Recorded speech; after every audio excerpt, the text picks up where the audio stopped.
Anyway, we better get to our first guest because she's come in here and she's got a big story to tell. Her name is Michelle Errichiello. Michelle, good morning to you. Good morning. How are you? Now, you're the wife of Mark, who comes in here and talks about property Absolutely. every now and then. Yes. And you work together. We do, yes. How long have you known each other for? We met in 2002. At school or at work? Yeah. In real estate we met. Was it love at first sight? I think you could probably say that, yeah. Oh, you're a very attractive lady. I can understand that. Mark, I'm not sure, you know. Did he ask you out or did you flirt for a little while? Oh, I think he asked me out. Were you surprised or you knew it was going to happen? Oh, look, we got along well. Yeah. Yeah, you could feel the connection. We got along well. And how long before you thought, this is going to be the guy? Oh, I don't know. That's something I've never actually thought about. I don't know. It was probably a few months. But we worked together, so we saw each other every single day, 6 days a week. And tell me when the moment came for him to say, Michelle, I want to spend the rest of my life with you. How did that happen? I knew it was happening because he cooked me dinner and he had never cooked before. So it was the very first time. Romantic. So, yes, I had an inkling it was going to happen just due to him cooking dinner that night. And when it happened, how did it happen? Funny story. He was cooking me dinner. Him and I were at home and his mum actually walked in and said, "Congratulations." And Mark said, on what? There's nothing going on here. He hadn't popped the question. He hadn't popped the question, no, but his mum walked in all excited with a big present. All right. The mum ruined it. She did. Now, Michelle, you've got a big story because I'm not sure at what age, but after you started going out with Mark, you had a big accident. I did. Explain what happened. I was 24, so we were working together at the time in real estate, just at an agency in Ascot Vale, and I was taking out a rubbish bin out of the workplace, like the big green wheelie bins, and when I stepped out of work, I noticed two cars reversing, like there was... They were in a laneway, but kind of on the opposite side of the street. So they reversed into each other. And the car that was on the same side of the street as me, that driver panicked and she put her car into drive and then slammed both feet down. So one on the brake, one on the accelerator. And she ended up lifting her foot off the brake and the car just slammed into me, pushed me into the brick wall at work and traumatically amputated my leg. Oh. Yeah. What do you remember of it? I remember everything. You saw the car coming to you? Yeah. I actually saw her reversing out of the laneway and I thought to myself, because there's already a car behind her in motion and she didn't actually see the car behind her. So I saw her look and I thought, these two cars are going to hit. They kind of reversed into each other and then I literally saw the car coming straight at me and there was so many thoughts going through my head at that time. Like we were in a small little side street and I knew it was going to hit me. Like I had no doubt in my mind this car is going to hit me because I could see the speed at which it was coming at, small little side street. But of course I wanted to try and run and I remember turning to my left to try to run, but I didn't even get to take one step before this car just slammed into me. You could have been killed. Absolutely. Absolutely. It's lucky you weren't killed. Yes. But unlucky that you lost your leg.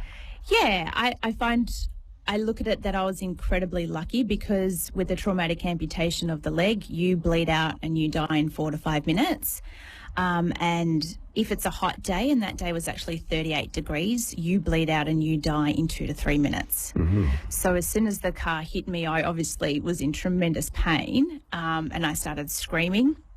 And before I knew it, there was somebody working down by my right-hand side on my leg, and his name was Ben Russell, and he was an off-duty fireman who was having lunch 2 doors away.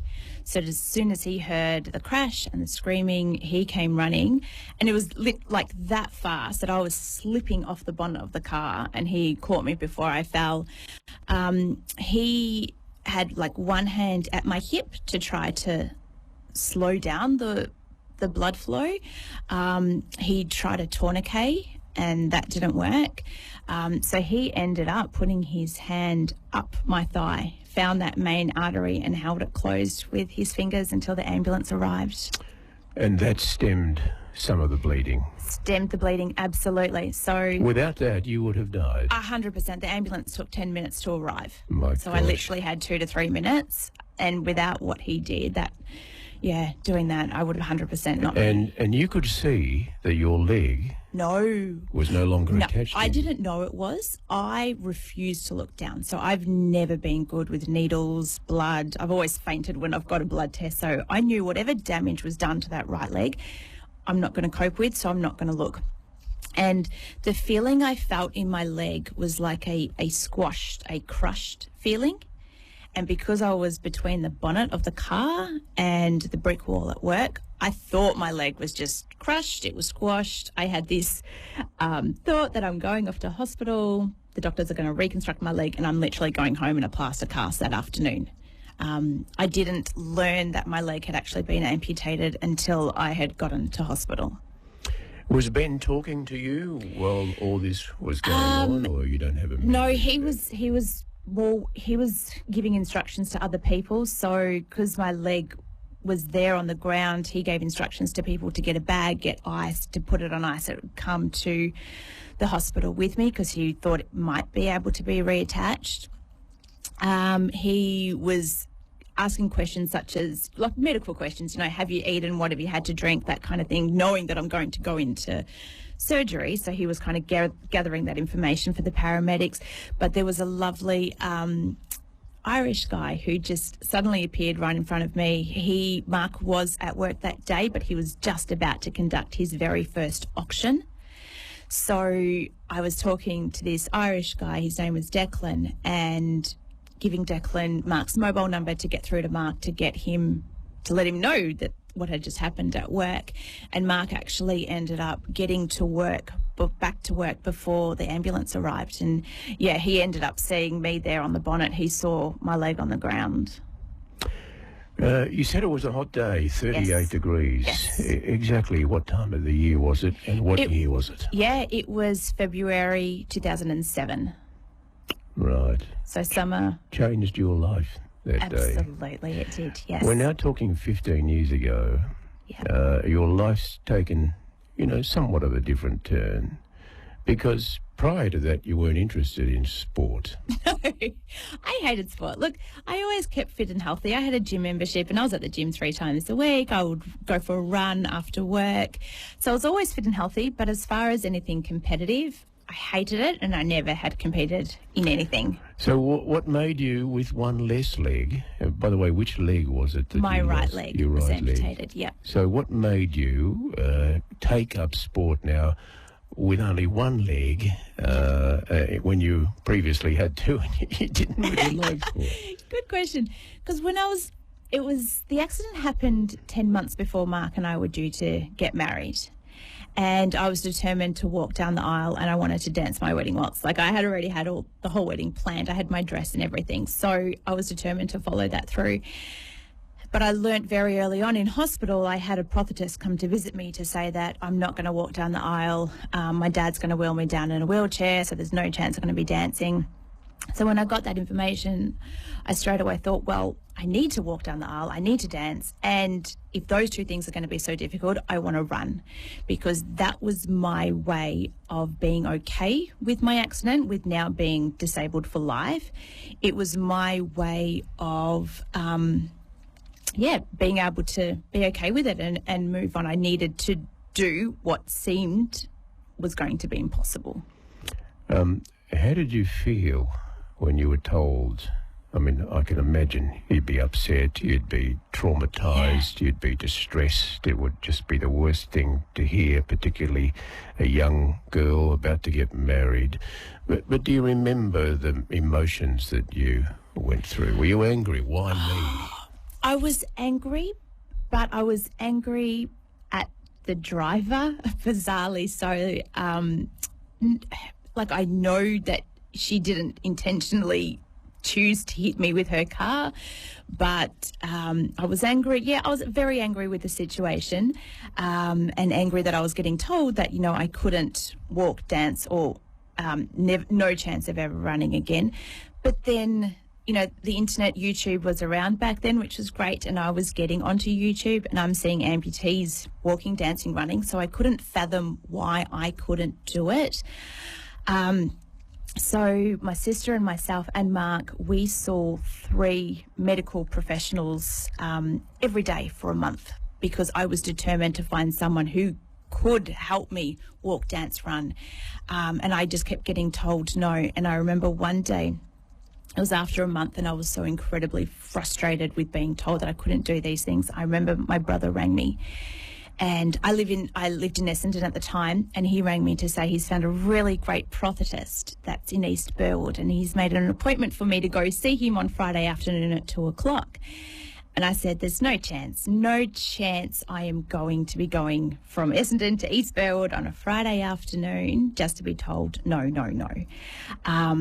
And my brother's like, no, this sounds really good. He's confident it can happen. So I said, well, if he's so confident, tell him he can come to my house instead, because I'm not going to see him. So anyway, Kevin ended up coming to my house, and the first thing I said to him was, can I walk down the aisle by December? And he said, you'll be walking as soon as I make you a leg. And that was the first time anyone had told me that I could possibly walk down the aisle. And I said, well, what about dancing? And Kevin said to me, I don't know, could you dance before? That's up to you. And then I said to him, well, what about running? Because I really want to run. And Kevin said, it's going to be really hard. As an above-knee amputee, you need to rely on a mechanical knee. So there'll be lots of falls. But if you want to do it and you persist, there's no reason why you can't. Well, that all sounds very hopeful. Yes. I assume you got married on the date that you wanted to get married. Absolutely, I did, yes. Did you walk down the aisle? I did, yes. Walked down the aisle. Wow. And definitely danced the wedding waltz, and a whole Michelle, lot more too. What a moment that would have been. Now, just to take yourself back, 15 years ago we're talking? Yes, December 2007. Were you in the white dress? It was a champagne colour. You were about to walk down to marry the man that loves you and you love him. Yes. And you're doing it after having lost your leg. How did you feel? Oh, there were tears straight away. Tears, like it was, highly emotional. I remember just shaking because there had been so much in that 10 months. There had been so much work to get to that point. Both physically, mentally, emotionally, there'd been so much work. Lots of tears, and from everyone who was there at the wedding, we only had family and close friends, so it was really personal. And you danced? I did, yes, absolutely. What was the song? The wedding song was All I Want Is You by U2. Well. Yeah. Well, Michelle, not only have you done that, but you've gone on to compete at the Olympic Games. Ladies and gentlemen, can you believe this? A lady who didn't like sport went on to compete at the London Paralympics in, the 100 metres? Yes, the 100 metres. And the 200 metres. They didn't have a 200 on the program. I did train and compete in the 200 wherever it was possible, but in London, that wasn't available for us. So not only did you walk down the aisle to get married, or not only did you dance, but you competed in an Olympic Games. How did that all happen? Well, after I got back from our honeymoon, of course I went straight to my prosthetist to say, can you make me a running leg? And I remember after he'd made it, I put the leg on and I couldn't even walk in this running leg, let alone run in it. And he had no tips on how to do so other than contact the Australian Paralympic Committee and see if they can help you. And they did, within half an hour, I met them out. They were having a training session right before Beijing Games, and within half an hour I was up and running. I got an email from them that afternoon to say, if you like running, like, give it a good 6 months, you can enter into local competitions, nationals, and then potentially London Paralympic Games in 2012. And so you already had that as a goal? No, not until I got that email. When I got that email from the Paralympic Committee and I saw those 4 words, London Paralympic Games 2012, I said, I don't know how, but I'm going there. Right. I'm going. How much training did you do? How often would Pretty you? much every day. So 6 to 7 days a week, and some days there were 2 sessions on as well. And how did Mark react to all of it? Did he think my wife's sort of gone a bit crazy now, like she's gone a bit too far down this track? If he thought it, he didn't say it. He's a smart man. No, he was incredibly supportive. I ended up getting a scholarship with the Australian Institute of Sport, and within 3 weeks we'd packed up our home in Strathmore and moved to Canberra. So he was incredibly supportive. Wow. How did you go at the Olympic Games? In London, I had a major setback 12 months before. I ended up getting a really bad golden staph infection in my stump, so that put me out. I was in Canberra at the time. I had to come back to Melbourne, have 3 lots of surgery to try and get rid of this staph, and then was on my antibiotics for a year. So I was also doing long jump, but I had to give up the long jump because when I would jump off the prosthetic. And when you jump off the prosthetic, you're about 5 times your body weight. So that is too much pressure. So there was too high of a risk that the golden staph would return prior to London. So I only ended up getting back on the track 6 months before London. I ended up just being able to qualify. And that night I still remember it was a Wednesday night. It was absolutely incredible. The race was over way too quick. 100-metre sprint is over way too quick. They have cameras there. They do. Have you got a video of your performance? Wow, that'd be great to show the children and the grandchildren when you get older. I have been to an Olympic Games. I went to Seoul in 1988. I went to the closing ceremony, missed the opening ceremony. What's it feel like for you as an athlete to be part of an event like that where the whole world is involved? Very surreal, because for me, my journey to London was more of a personal goal. It wasn't about being and becoming an athlete. I was very open and honest from the time I started running and competing that London was going to be my first and my last games. By the time I got to London, I was 30 years old, so I knew it was going to be my first and my last games. So it was more about those last 4 years has been so focused on running and getting to this point. And since the accident, it just felt incredible that I'd set this goal that I think my family probably thought was completely unachievable because they obviously knew me very well and knew how much I hated sport. So just to be there was, incredible. That 80,000 people in the stadium, it was very loud. Are you at peace now with what's happened? Absolutely. Yeah. How long did that process take? Look, I think I came to terms with it very quickly because after my accident, I woke up in ICU, and the very first person in ICU was my dad. And my dad said to me, somebody was meant to die that day, and it wasn't you. And I had a tube down my throat because I had been in surgery for 13 hours. So I had a tube down my throat because my lungs had collapsed. So I couldn't talk to him. So he went on to tell me that after I was taken off to the hospital and the accident site was cleared away, the car was removed because the brick wall had been pushed in. My workplace called a glazier out, and he boarded up the wall. And as he was boarding up that wall, he shot his nail gun into the wall and it ricocheted and hit him in the heart. And the same paramedics that had come out to me earlier that day returned back to that work site and took this glazier off to the Royal Melbourne Hospital as well. So we're both in surgery at the same time, and this glazier didn't survive. He ended up passing away during the operation. Oh, God.